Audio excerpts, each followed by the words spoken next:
যাবো নতুনটা সামনে নে পালাবার জায়গা আমার রাখবি। এই হচ্ছে পাবদা মাছ ভাজার টেকনিক। এরকম করে দেবেন, এরকম করে দেবেন, এরকম করে দেবেন।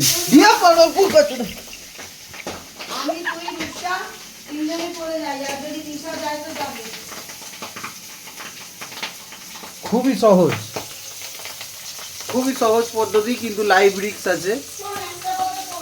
ঠিক আছে, লাইভ রিস্ক আছে। লাইভ রিস্ক নিয়ে পাবদা মাছ ভাজতে হয়।